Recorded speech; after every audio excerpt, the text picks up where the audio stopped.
Actualidad, conversación y análisis con punto de vista. Aquí comienza Reunión de Pauta, con la conducción de Sebastián Aguirre.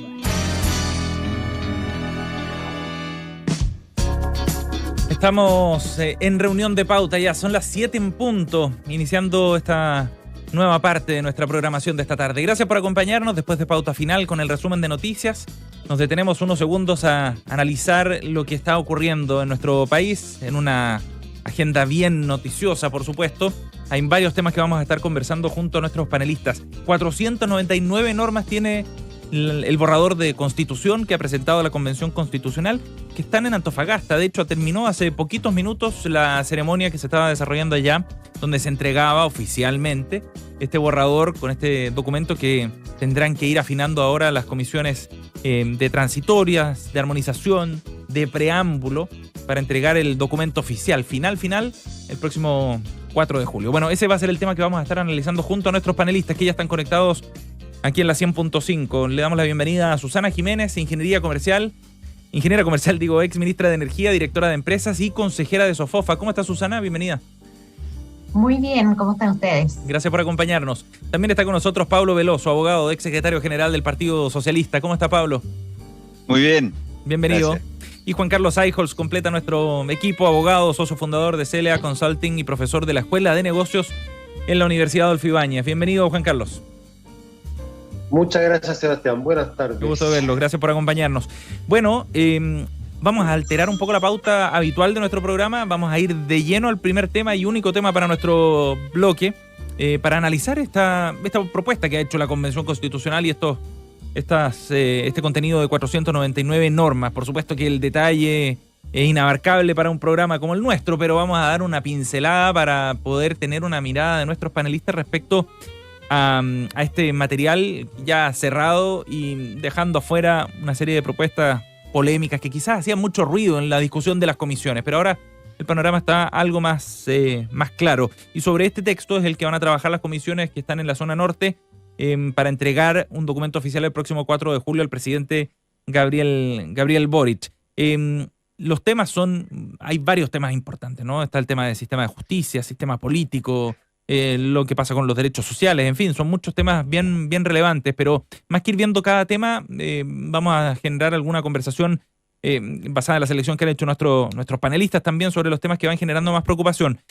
Juan Carlos, de acuerdo a lo que quedó finalmente, a estas 499 normas y lo que ya está listo en el borrador, ¿cómo ves tú este texto final? ¿Y qué temas son los que más te podrían generar más preocupación, quizás, o te llaman la atención?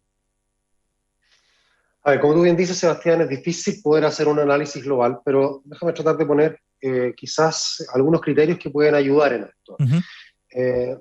Mi mirada, ¿no es cierto?, al tratar de poder hacer un análisis de todas las normas, de las 499 normas, es que esta Constitución se mueve valóricamente hacia ciertos aspectos alejándose de otros, y en algunos de ellos se mueve excesivamente. Entonces, por ejemplo, cuando uno contrasta libertad y emprendimiento, por una parte, que son valores que están muy presentes en la Constitución, que algunos llamarán del 2005, otros de 1980, lo que fuese, y lo contrasta con igualdad y Estado, uh-huh. Creo, ¿no es cierto?, obviamente que este texto se mueve mucho más hacia igualdad y Estado y quizás excesivamente. Podemos conversar de detalle de eso. Lo mismo pasa con uniformidad y diversidad, y yo creo que es bienvenida la diversidad que incorpora estas normas constitucionales, pero puede que en algunos casos se muevan en exceso hacia el reconocimiento de diversidades de distintos grupos. Democracia directa versus democracia representativa. Claramente la Constitución del 2005 es una democracia representativa. Esta Constitución tiene un movimiento fuerte en varios sentidos hacia democracia directa, creería yo que excesivos. Lo mismo, el balance entre propiedad privada e interés social. Estas normas constitucionales introducen bastante el interés social, poniendo, ¿no es cierto?, en entredicho la propiedad privada en algunos puntos particulares. Ajá. Centralización y descentralización. Se mueve fuertemente hacia descentralización al punto de crear autonomías territoriales que en mi mirada al menos parece excesivo. Flexibilidad laboral y protección laboral. También se mueve en ese eje, más esa protección laboral. Pablo, que es experto en esto, podrá además comentar si es o no excesivo el proteccionismo laboral que aparece acá. Creo que el sistema de gobierno, que es lo que se llama aquí el sistema político, la sala de máquinas, como se ha mencionado, lo que hace es poner riesgos sobre la democracia al debilitar una gobernabilidad que ya hoy día es difícil. Y eso a través de, por un lado, un régimen presidencial con un sistema electoral proporcional. Esa mezcla no funciona, eso se sabe. Entonces aquí seguimos con un sistema proporcional y además con un régimen presidencial debilitado. En segundo lugar, con una Cámara que puede tener iniciativa en gasto fiscal. Es cierto que no ilimitada, Cámara de es cierto Diputados. que tiene que finalmente tener tiene que tener el patrocinio del Ejecutivo, pero abre un forado en algo que es bien crítico y que en el caso de nuestro país llevó a una guerra civil a finales del siglo XIX. Finalmente establece solamente una cámara en los hechos, ¿no? Sabemos que hay una cámara de las regiones, pero hay en la práctica una cámara política verdaderamente, lo que va a haber un riesgo de populismo, y finalmente se eliminan las supramayorías, que también genera un riesgo de populismo. Entonces, bien, todo lo anterior, que podría uno discutirlo valóricamente, al final tiene un riesgo grande, que no hay un sistema que dé suficiente gobernabilidad y capacidad, creo yo, de conversación, para ir moderando lo que eventualmente resulte de las normas constitucionales que se aprobarían. Interesante como punto de partida para el análisis. Pablo. Pero es una constitución con el borrador con 499 artículos y que es imposible que, por lo menos yo no alcancé a leerlos todos y estudiarlos todos. Además está circulando un comparado que está hecho por Jaime Baza, que es un comparado simplemente, no tiene opiniones, así que no hay que pensar en que está inclinado hacia uno u otra opción de plebiscito de salida. Sí. Yo tengo la impresión de que nuevamente a esta constitución le pesa el método, lo que ocurrió en estos meses, más que el contenido. Porque al revisar el contenido, hay muchísimas de las declaraciones hechas en los artículos que a mi juicio van a quedar en letra muerta. ¿Por qué, que incluso, Pablo? Por ejemplo, porque muchas de ellas habrían requerido un compromiso fiscal y una evaluación fiscal que no se hizo. Es razonable que no se haya hecho. Y otra porque, y la otra razón es porque muchas de ellas son declaraciones que ceden todo el contenido a la legislación. Y lo ceden, hay que ver cómo terminan las normas transitorias, pero yo tengo la impresión que lo ceden para este Parlamento, el actual. Y yo no sé si aquí va a haber muchos acuerdos con este Parlamento. Por tanto, habría que esperar a lo menos, si uno pensara en una ejecución de cerca del 100% de lo que está remitido a la ley acá en esta Constitución, habría que pensar en una ejecución que empezaría a partir de la creación del nuevo Parlamento. Hay algunas cosas que mencionó Juan Carlos, dos en particular que quiero hacer mención. Sí. Lo que hace cuando define el Estado es que crea, al final es la figura de un Estado unitario que entrega autonomía en virtud de límites regionales, ¿no?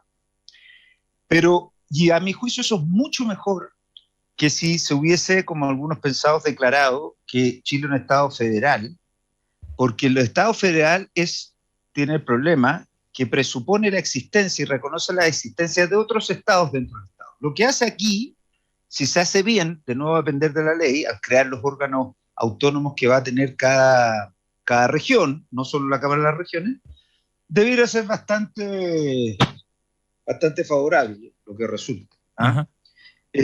Así que no, en materia laboral hizo algo que era obvio que iba a hacer, que era consagrar el derecho de huelga efectivo, pero eso es un derecho que está consagrado en esta Constitución y reconocido por los tribunales 1000 veces.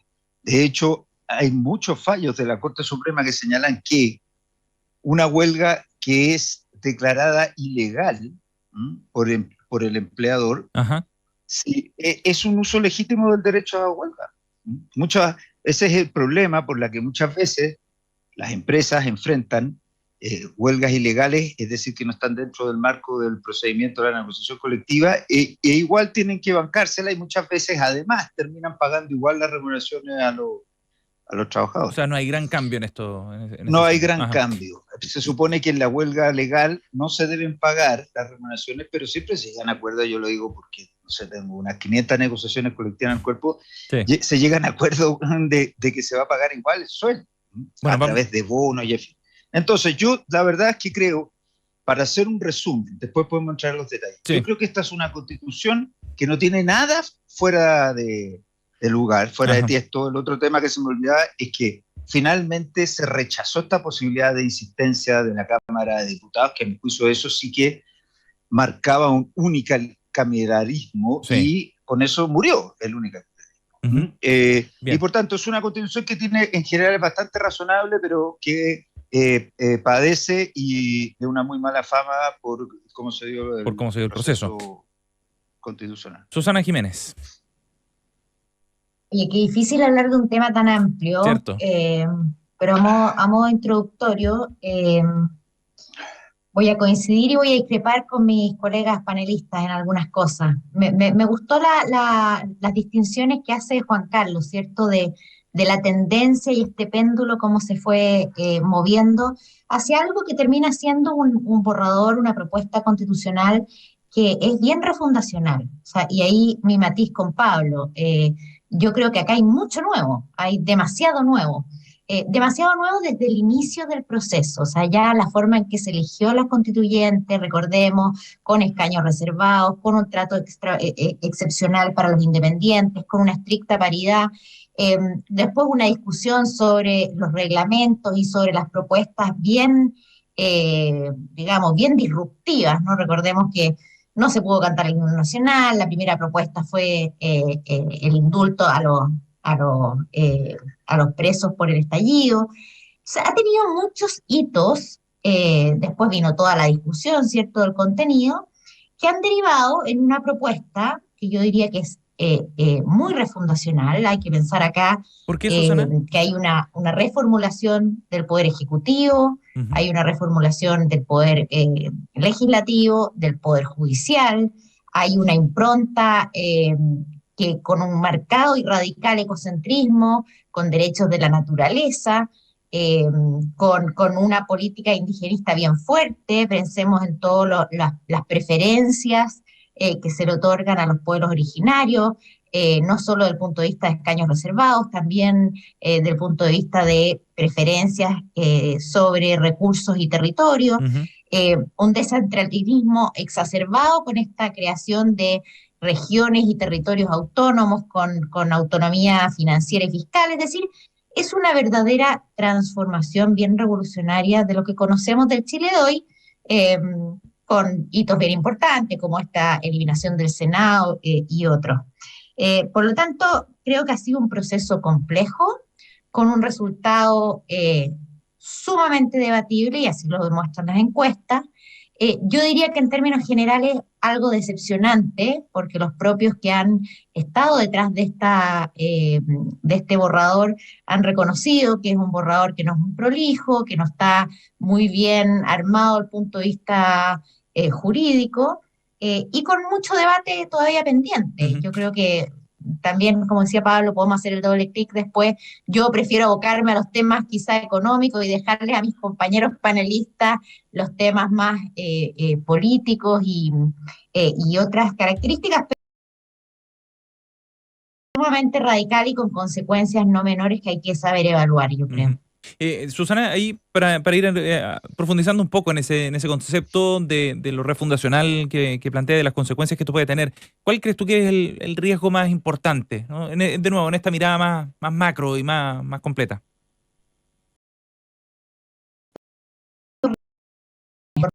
Riesgos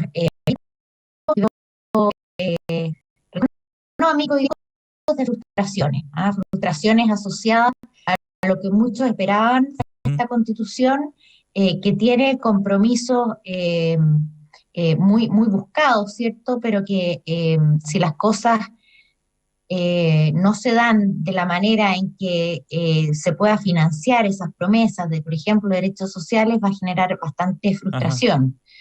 Yo creo que las implicancias que tienen estos cambios pueden ser bastante complejas. Hoy día había una entrevista de René Cortázar diciendo que una amenaza a la democracia. Yo lo veo una amenaza al desarrollo económico y con ello al progreso social. Y creo que también desde el punto de vista político hay un riesgo de generar mayor polarización, mayor atomización y politización de todas las decisiones en todos los ámbitos. Ajá. Pablo, ¿tú ves alguno de esos riesgos? O para plantearlo de otra forma, te voy a cambiar la pregunta, Pablo. ¿Tú crees que acá, finalmente, con el contenido que ya vemos en estas 499 normas, se está dando respuesta a lo que originó todo este proceso?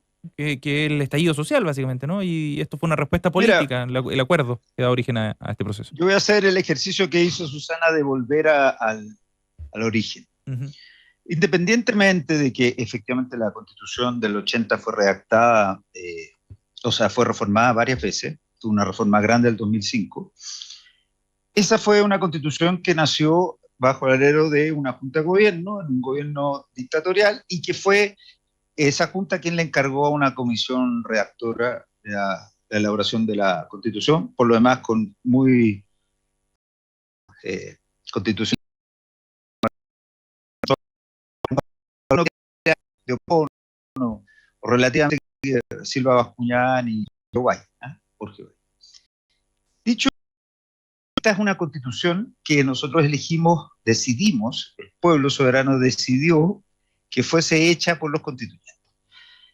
Donde yo creo que hubo efectivamente, y comparto, una distorsión por parte del Parlamento, con el apoyo del gobierno de Piñera también, fue finalmente en el famoso tema de los escaños reservados, porque eso es muy discutible, por qué 17 y por qué no a todos, las etnias distintas que habitan el pueblo. Pero ahora, para responder a la pregunta, yo analizando las tres cosas que ha dicho Susana, que hay una reformulación de los tres poderes del Estado, a mí me gustaría saber en qué, porque incluso el artículo sobre la inamovilidad de los jueces es más favorable a los jueces que el de la Constitución del 80, el cuarto de esta Constitución.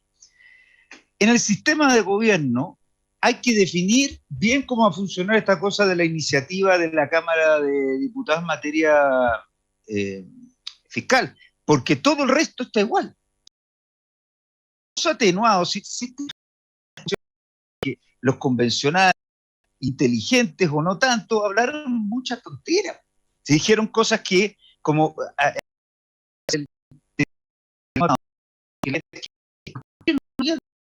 al final está una pérdida notable de los poderes del gobierno del Poder Ejecutivo. No existe.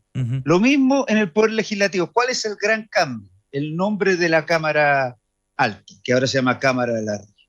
Claro que habría cambiado mucho si finalmente hubiera podido insistir, aunque fuera con un quórum alto, la Cámara de Diputados, pero eso no ocurrió. Entonces, yo tengo la sensación, de nuevo, y yo no quiero convencer a nadie, que hay aquí un desconocimiento incluso de la gente que sabe de estas cosas, y además una preocupación que es excesiva. Yo insisto que esta no es una Constitución que refunde nada, al contrario, no refunda, a mi juicio, nada. Y para terminar, sería bueno que pudiéramos alguna vez hablar de lo que pasó en Colombia el año 91. Sacar una Constitución, un gobierno de derecha, y han gobernado gobierno de derecha, y los expertos constitucionales dicen que en Colombia solo el 30% de la Constitución se ha podido poner en movimiento. ¿De la del 91? Sí. Wow. Ese es el trabajo que tiene que ver la Comisión de Transición ahora. De tránsito. No, y ese es el trabajo que tienen que hacer los parlamentos, que no se pusieron de acuerdo. La izquierda y la derecha en Colombia no se puso de acuerdo en 31 años y no hay ni un cambio. Y eso se vincula con la frustración que mencionaba Susana recién. Juan Carlos. Sí. Sí, hay ahí, eso sí, una diferencia. La Constitución del 91 de Colombia es una constitución fundamentalmente que establece derechos sociales. Esa es la gran innovación que hace. Y ahí yo coincido. Y ese es el gran problema, porque no se han podido. Derechos sociales. Obviamente no se ha podido. Sectores. Lo que tenemos como texto constitucional se va mucho más allá de los derechos sociales. De hecho, si volvemos a lo que tú preguntaste antes, Sebastián, bueno, ¿está cumpliendo este texto con lo que se buscó que la Constitución garantizara? Yo diría hasta ahí nomás, hasta por ahí nomás. Que uno de los grandes anhelos, ¿no es cierto?, es como reescribir un poco, no voy a decir desde cero porque sería una exageración, pero sí darse la posibilidad de, yo no voy a estar mirando lo que hoy día existe para escribir, voy a escribir, ¿ya? Ahora, sí coincido con Pablo en que hay una parte importante de las normas que hoy día tiene este texto constitucional que no van a poder implementarse. No estoy hablando de los derechos sociales, estoy hablando de otro tipo de cosas. ¿Cómo qué, Juan Carlos? El tema, por ejemplo, el tema de restitución de tierras, que aparece muy expresamente aquí en la Constitución. Eso es imposible. Es imposible porque yo podría llevar esto al extremo, ¿no es cierto? E irme, por ejemplo, ya no pensemos solamente en la Araucanía, pensemos en los atacameños, pueblos originarios del norte, que te pueden decir perfectamente, ¿sabe qué más? Usted, señor Codelco, donde mata esas tierras.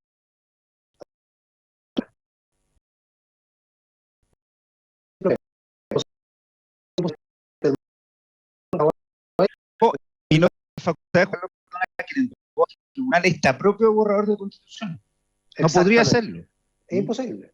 Es imposible. Todo el tema, además, de sistemas de justicia distintos, es extraordinariamente difícil de implementar. Extraordinariamente difícil de implementar. Llévate al tema de salud, por ejemplo, ¿no es cierto?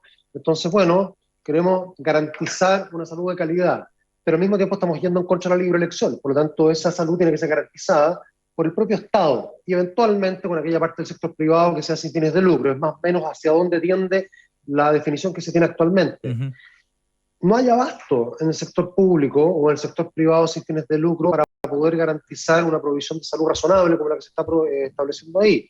Lo mismo pasa con educación, cuando tú limitas el financiamiento hacia las escuelas particulares subvencionadas, que son las que más eligen los chilenos hoy día. Entonces, aquí lo que lleva a esto, ¿no es cierto?, que hay una serie de instituciones, más allá de derechos sociales, son hay políticas públicas, un correlato en políticas públicas. ¿A qué va a llevar eso? Bien lo decía Pablo, aquí vamos a estar en una discusión constitucional por mucho tiempo, sea que gane el apruebo, y por supuesto, si es que gana el rechazo. Hay una prolongación por lo menos por 2 o 3 años de la discusión que estamos teniendo hasta ahora, y ahí hay una pregunta tremenda. ¿Cómo se conduce eso? Sea que gane el apruebo, sea que gane el rechazo. Y con la incertidumbre asociada también. Susana. Mira, yo comparto que aquí hay un problema de implementación en caso de aprobarse esta propuesta constitucional, pero quiero hacer uso de mi derecho a réplica de lo que planteaba Pablo, porque sí me preocupa que se instale la idea de que en realidad no cambió, pero no cambió tanto. Yo tengo una visión completamente distinta. Tú decías, bueno, ¿qué tanto cambió? En el tema del Poder Ejecutivo, efectivamente, el presidente pierde atribuciones porque pierde la exclusividad en la iniciativa de todos los proyectos que importan gasto y se cambia por una concurrencia que debe tener cuando la presentan los parlamentarios, cosa que genera una presión enorme para validar proyectos populistas. Además del tema del veto, que también es otro tema que no vamos a profundizar. El tema legislativo, claro, se mantienen 2 cámaras, pero las atribuciones de esta Cámara de las Regiones son bien distintas a las del Senado. Particularmente, no tiene ninguna atribución en todos los proyectos de ley que digan relación con temas financieros y laborales, cosa que ya te dice que no es una Cámara revisora como la que existe hoy día. ¿Y para qué decir en el Poder Judicial? Que tenemos sistemas judiciales paralelos donde se pierde la igualdad de la ley. O sea, ustedes son los abogados. A mí me parece... Ahora, en materia estrictamente económica, y que va asociado a lo primero que yo decía, cuando tú tienes una iniciativa que queda dispersa, cuando hay gastos, pones en riesgo obviamente la disciplina fiscal. Súmale a eso las autonomías que yo antes mencionaba, que van a tener atribuciones financieras, de endeudamiento y tributarias. Por lo tanto, la disciplina fiscal se diluye bastante. Súmale que el Banco Central pierde algún grado de autonomía por la forma en que se pueden destituir a los consejeros. Por lo tanto, la política monetaria tampoco queda con la fortaleza que tiene hoy día.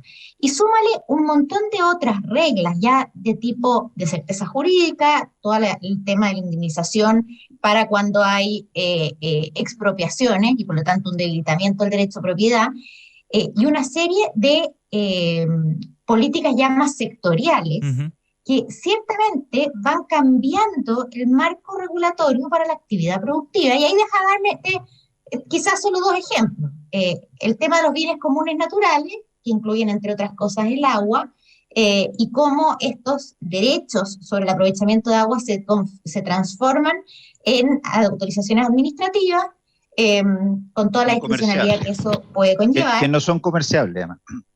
Que no son comerciables, o sea, eso es gravísimo para todo el desarrollo de la actividad productiva, que no es solo el agro, hay un montón de otras actividades que ocupan agua.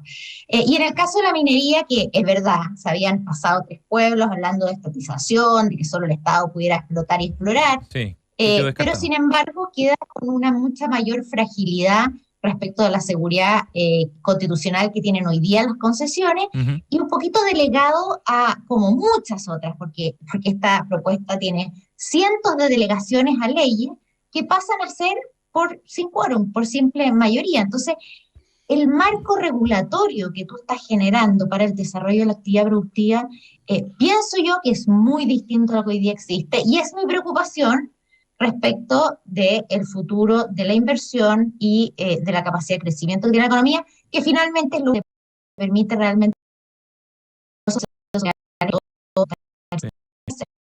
Pablo. Yo puedo añadir algo muy corto. Mira, yo creo que efectivamente no hay ninguna posibilidad en esto ponernos de acuerdo, porque partimos de presupuestos, si tú quieres, cognitivos o de definiciones básicas muy distintas, porque cuando tú mencionas que esto es una constitución refundacional, eso es, a tu juicio, sinónimo de algo que no es bueno, que es negativo que así sea.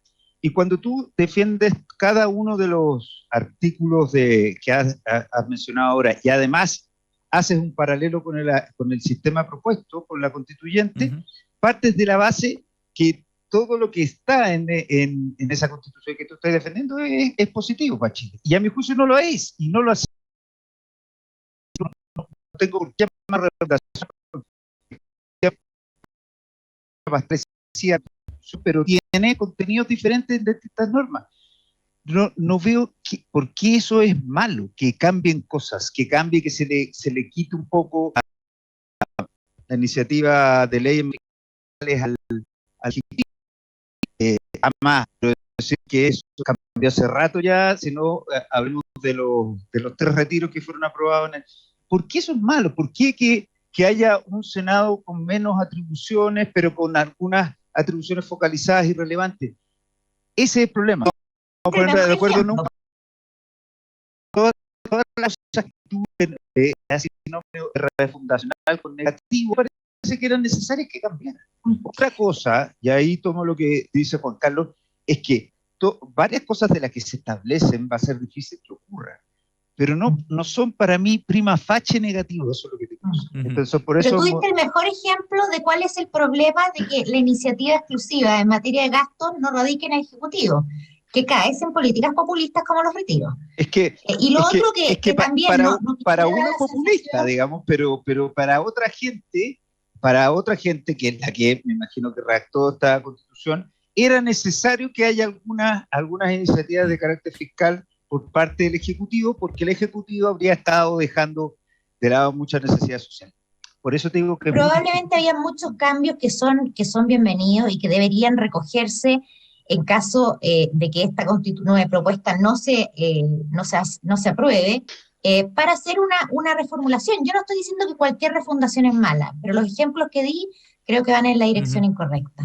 Lo último para ir cerrando, Juan Carlos. Lo único que coincido, déjame agregar lo único que coincido es con los del derecho al agua, porque eso va a tener un problema gravísimo, que parece que los constituyentes no sabían al momento, que es que con eso termina el mercado del agua, que es lo que fija el precio y fija las tarifas. El precio de las tarifas está vinculado, indexado al precio crudo del agua, que se llama, y eso se hace a través de un mercado. Si tú terminas con el mercado del agua, ¿quién va a fijar esos precios? El Estado, y probablemente van a subir las tarifas, y eso va a ser perjudicial para los consumidores.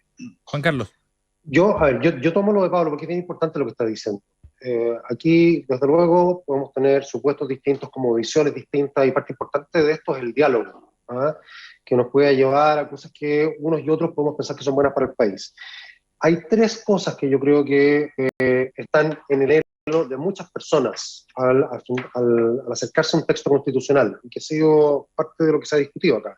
Una, que son mayores niveles de participación y por lo tanto menos, llamémosle, centralismo en la toma de decisiones. Y eso queda bastante expresado mucho, tiene que ver con niveles social. Y otro que tiene que ver con niveles de diversidad e inclusión. Hay un movimiento en esas tres líneas, ¿cierto? Y yo creo que es bueno que haya un movimiento hacia allá. O sea, aquí no se trata de mantener exactamente lo mismo que antes había. Mi mirada es que en algunos casos eso es excesivo y hace difícil, por lo tanto, después la gobernabilidad en torno a esto. Hay, creo, un exceso de reconocimiento para pueblos originarios. Hay un exceso de instancias de sobreparticipación o descentralización. Y hay ni siquiera diría exceso, hay un cambio en el modo de funcionamiento del sistema de salud, entre otros, que estando bien orientado en el sentido de garantizar mayores derechos sociales, no necesariamente lo va a hacer. ¿Por qué? Porque genera incentivos perversos para la participación de privados que son relevantes en la provisión de bienes sociales. Ajá. Entonces, corres el riesgo... Pero no deja a los privados afuera, Juan Carlos. Ninguno de esos dos sistemas deja a los privados afuera, salvo el de educación, que va a ser una discusión tremenda cuando tenga que sacar la ley de educación. Claro, pero lo deja ir una cosa bien intermedia, ¿no? O sea, no tan clara en ese sentido. O sea,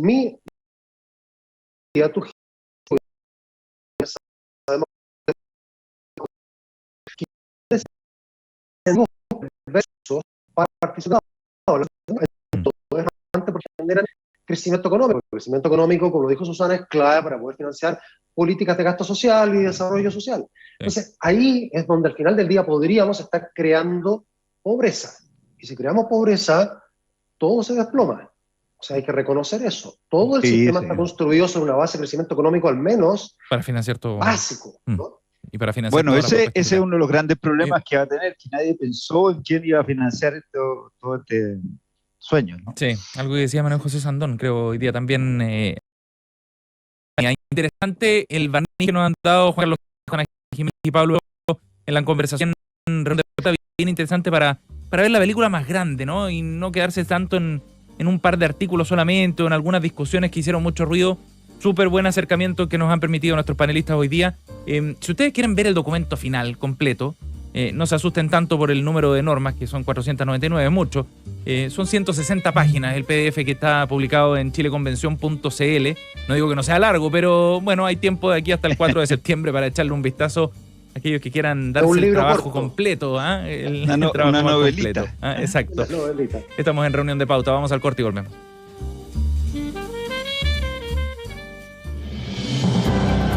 En el mundo de las empresas, las decisiones se toman con buena información. Todos los días, desde las 9 de la mañana, escucha Pauta de Negocios, una hora de análisis y entrevistas con la información económica y financiera más relevante. Pauta, hablemos de verdad.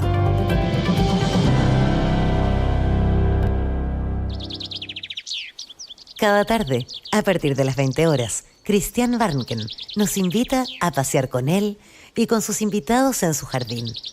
Media hora de conversaciones y reflexiones. No dejes de escuchar los sonidos y palabras de Desde el Jardín. Pauta, hablemos de verdad.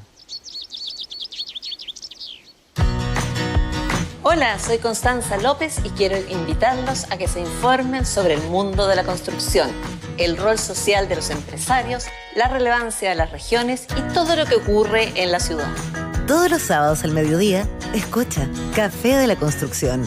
Conduce Constanza López. Conversa con nosotros en redes sociales y profundiza la información en nuestro diario digital Pauta de verdad. Ver nosotros en redes sociales. Síguenos en pauta.cl en Facebook e Instagram y pauta_cl en Twitter. Participa, comenta y comparte tu opinión. Pauta, hablemos de verdad.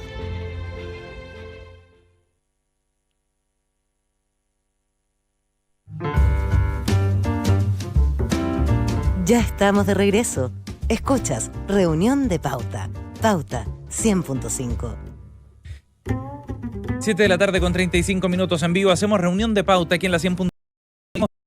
Nuestra efeméride de hoy día, 16 de mayo de 1984. Esa es la fecha en la que murió el cómico estadounidense Andy Kaufman. Después de haber trabajado en pequeños clubes de comedia a principios de los años 70, Kaufman luego llamó la atención de un público mucho más amplio a partir del año 75. Fue invitado a en la primera temporada de Saturday Night Live.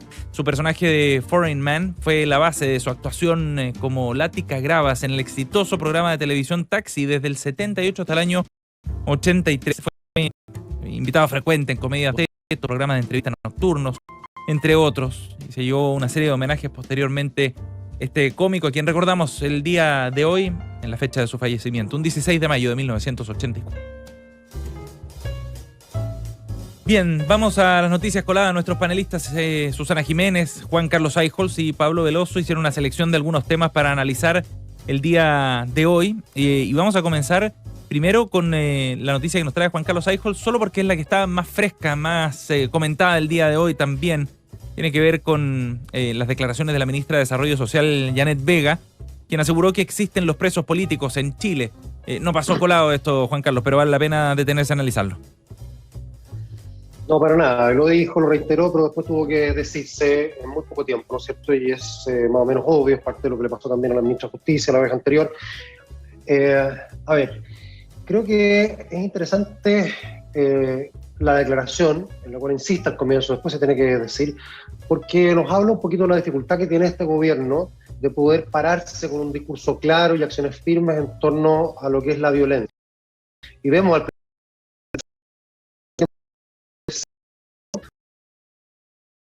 propia coalición en muchos sentidos, sean ministros, sean parlamentarios, fundamentalmente del Partido Comunista y del Frente Amplio, que es su coalición, dicho sea de paso, ¿no? Sí. Entonces, ¿qué es lo que pasa acá? Uno ve estos síntomas de contradicciones internas y uno se pregunta, bueno, ¿por qué, por ejemplo, cuando se está buscando que haya mayor atribuciones para los militares, por ejemplo, protegiendo infraestructura estratégica, pero también carreteras, hay una resistencia interna? Entonces, ¿será un sesgo antimilitar? Probablemente lo exista, y quizás con razones. Pero mi sensación es que hay algo más que eso, ¿eh? Y es que hay una cierta justificación de la violencia cuando se asocia a causas como, por ejemplo, pueblo originario, mapuche particularmente, o justicia social. Y creo que eso es lo que está detrás de las palabras de la ministra de Desarrollo Social, que no es la única que creo piensa de esa manera. Uh-huh. Entonces, aquí es donde tendría que haber bastante más claridad en rechazar la violencia, cualquiera sea la causa desde la cual se construya o no. Yo me hago la siguiente pregunta, a propósito de lo que estábamos conversando antes. ¿Qué pasa si gana el rechazo y se repiten hechos de violencia como los que vimos el 18 de octubre y en las semanas siguientes? ¿Acaso va a haber un discurso que justifique esa violencia diciendo que es violencia política y que por lo tanto si hay personas presas van a ser presos políticos?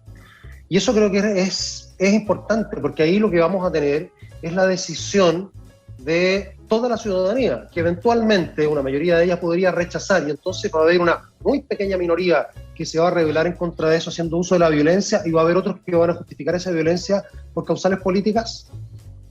Lo dejo ahí. Susana. Mira, yo comparto que acá hay un sesgo de seguir relativizando la violencia que es bien preocupante. Yo voy a hacer un comentario que en realidad puede ser poco políticamente adecuado, pero a mí me cuesta creer que cometen error tras error y luego tienen que corregirse. No sé si esto es inexperiencia, ignorancia, o si es francamente instalar conceptos en público, hablar para las masas y disculparse para la élite. Entonces, al final, por ejemplo, dejó instalado ella misma, la vez anterior, que el estado de emergencia no había servido porque habían aumentado los delitos en 400%. Sí. Y después sale en realidad que no, que el dato era respecto a los últimos 4 años. Ahora habla con mucha soltura a los presos políticos, algo que ya había generado mucha crítica y discusiones. Lo había hecho la ministra de Interior, lo había hecho la ministra Vallejo, lo había hecho la ministra de Justicia, todas han salido a corregirse, y ahora la ministra de Desarrollo Social no sé, a mí me parece a lo menos curioso que se cometan estos errores y que haya que salir a corregirlos después cuando ya se instalaron. Ajá. Pablo. Mira, Sí, es buena la pregunta que hace la Susana, no es políticamente incorrecta, porque es la que nos hacemos todos. Yo tengo la impresión que es una mezcla entre ignorancia, sí, la temeridad del ignorante, ¿no? Porque además, ¿por qué se tenía que meter en eso? ¿Ah? Cuando pisó el palito de Matamala, le tendría que decir, yo soy ministra de Desarrollo Social, es una cuestión que está en el marco de la justicia y no me puedo referir. ¿Pero qué piensa usted personalmente de eso? Que no me puedo referir porque soy ministra de Desarrollo Social. Y además ella y otros son reiterativos los errores. Porque claro, ahora no hemos podido comentar los errores de Isquia Sichel porque le hicieron desaparecer. Entonces al final tú tienes un gobierno en que hay solo 3 figuras, 2 ministros y un subsecretario que aparecen confiables para la gente, y eso no es suficiente. No es suficiente porque ellos pueden hacer bien su trabajo, pero mientras los otros sigan haciendo ruido con estos errores que tienen que ver, yo insisto, con una actitud muy naif y muy poco de hacerse suya la función pública y la tremenda responsabilidad que tienen. Esa es la impresión que tengo. Cualquier persona que sea ministro o subsecretario tiene que saber que sus dichos siempre van a tener un impacto, aunque nadie los lea, salvo algunos interesados como nosotros. Y tengo la impresión de que varios, por decir casi todos los personeros del gobierno de Boric no entienden eso. Si no fuera porque aparece Camila Vallejo, que en eso es muy correcta y competente, o aparece Mario Marcel poniendo paños fríos a las locuras económicas de algunos, o aparece Manuel Monsalve siendo subsecretario, ejerciendo tanto ministro del Interior, digamos. Yo no sé quién más podría dar la talla. O sea, es muy... No, ya lo hemos dicho 1000 veces. Alegamos contra Janet Vega la otra vez por lo del 400% y la verdad es que está claro que no nos escuchó, así que no vale la pena seguir. Un problema, una piedra en el zapato desde el comienzo para este gobierno, este tema, el de los presos políticos también, ¿no? Porque no ha sido la primera vez que genera este impasse. Bien, la noticia colada que nos traía Juan Carlos Seijos. Vamos a la siguiente. Susana Jiménez nos trae un tema que es dramático. Se trata de la encuesta nacional de abuso sexual y adversidades de la niñez. La publicó el diario Mercurio. Arroja que 1 de cada 5 personas, de acuerdo a esta encuesta, declara haber sufrido abuso sexual cuando era menor de edad. Mayoritariamente estos abusos es cuando estaban entre los 6 y los 12 años, o sea, realmente niños. Es bien dramático constatar además que estas personas se demoran mucho tiempo en contar su historia y algunos incluso, casi la mitad, 10 años o más, es decir, nunca lo verbalizan. Y el efecto que esto ha provocado, y esa es incluso también una de las conclusiones interesantes de este estudio, cómo eso ha afectado la salud mental de las personas, sí, cómo esa experiencia redunda en mucho mayores casos y mayor incidencia de depresión, de ideación suicida. La verdad es que es bien dramático, así que la verdad es que lo traje para generar conciencia nomás del impacto que esto tiene. Sí, está publicado en la edición de este sábado del Mercurio, por si alguien quiere luego revisar los datos, porque son realmente impactantes. Pablo. Mira, yo creo que el porcentaje es mucho más alto que este 18. Yo creo que es tan terrible este fenómeno, es tan fundacional de la sociedad chilena y en general de las sociedades en el mundo, que probablemente uno de los efectos que tiene ese mismo fenómeno es que calla a las personas incluso cuando se hacen encuestas que son o anónimas. Por tanto, yo algo conozco por razones profesionales y de otro tipo de estas cifras, o sea, de esta situación. Y no solo produce un impacto tremendo en las personas y les impide adaptarse bien a la sociedad, también transmite muchas veces, lamentablemente, los abusos, ¿no? Generacionalmente, porque gente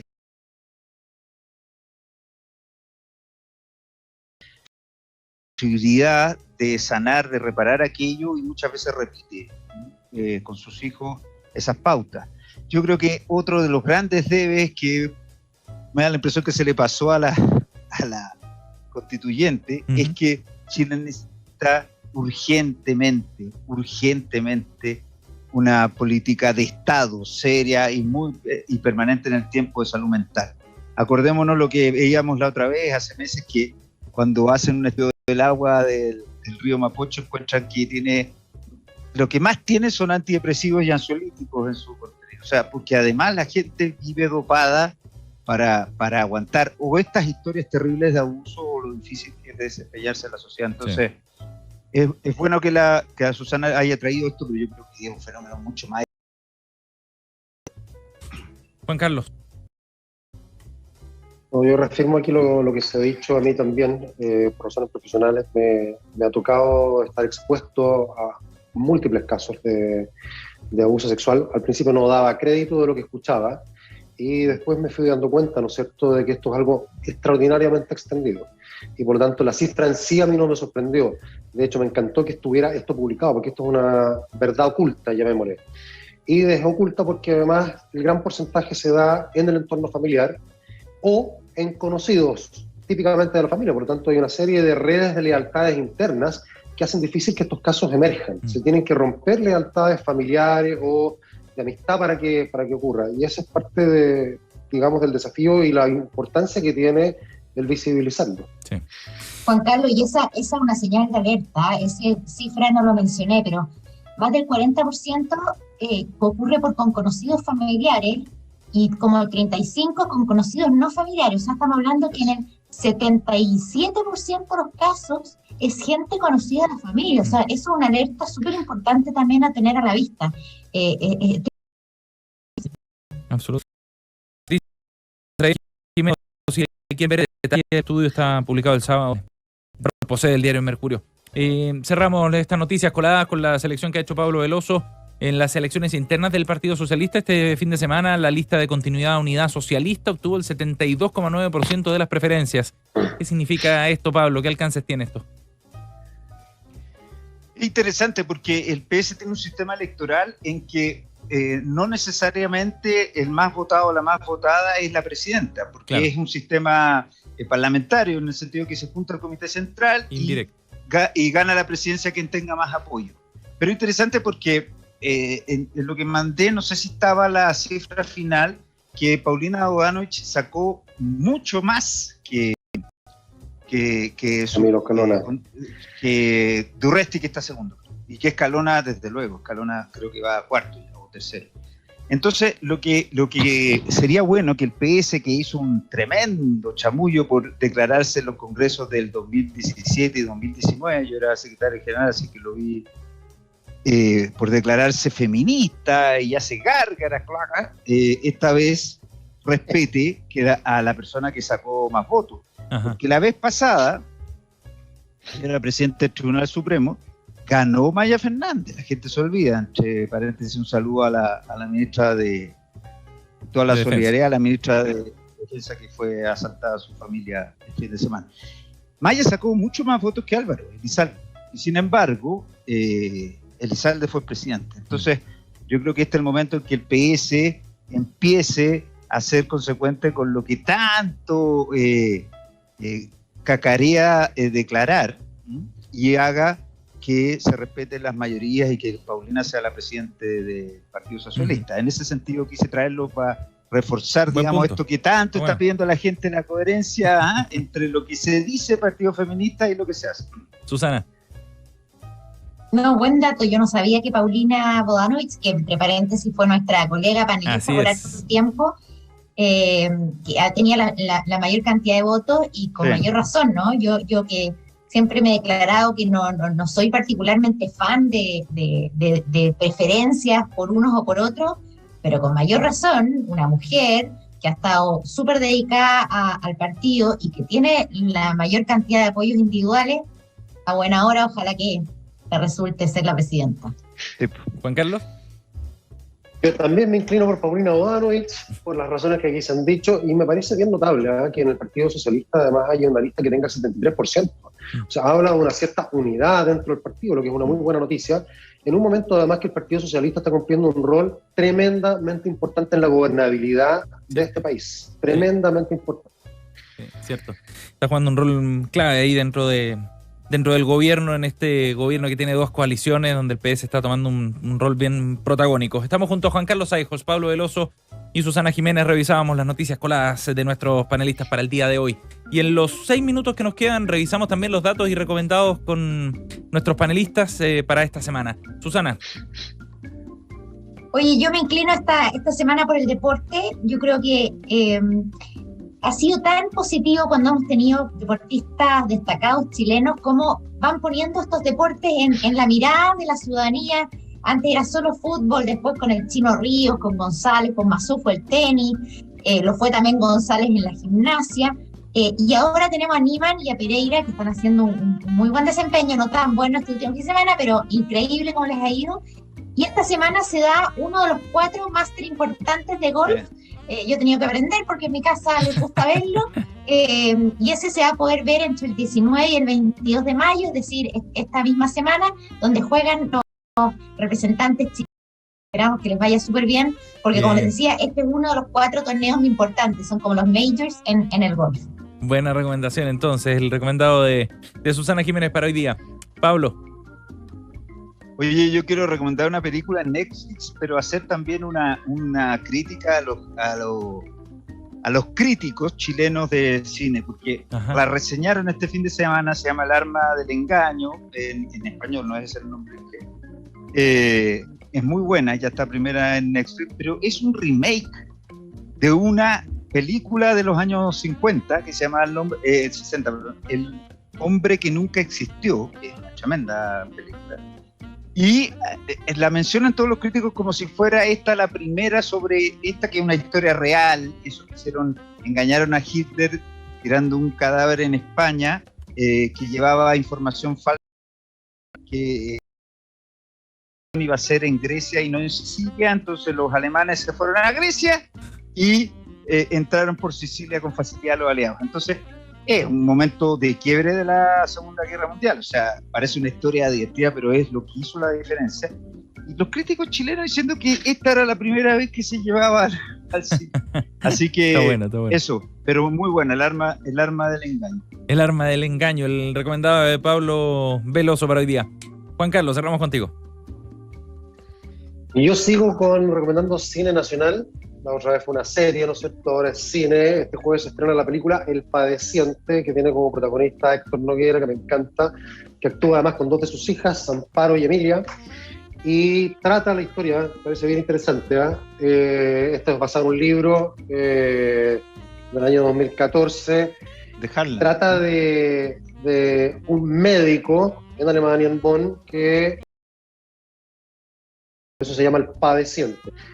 Tiene de salud del cual él mismo forma parte. Es una enfermedad compleja, ¿no es cierto?, y que revela también las dificultades de funcionamiento del sistema de salud, no solamente en Chile, sino que en países como Alemania también. Buena recomendación de Juan Carlos Aijos también para hoy día. Bien, Juan Carlos Aijos, Pablo Veloso, Susana Jiménez nos han acompañado hoy día. Muchas gracias, que tengan una excelente semana. Nos vemos la próxima semana. También. Chao, chao. Chao. Gracias por acompañarnos.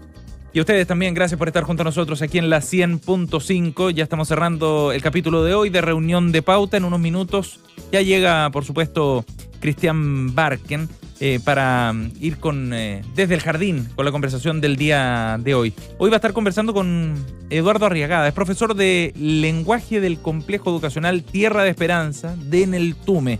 La conversación siempre interesante en los próximos minutos acá en la 100.5 de Radio Pauta desde el jardín con Christian Barken. Gracias por acompañarnos.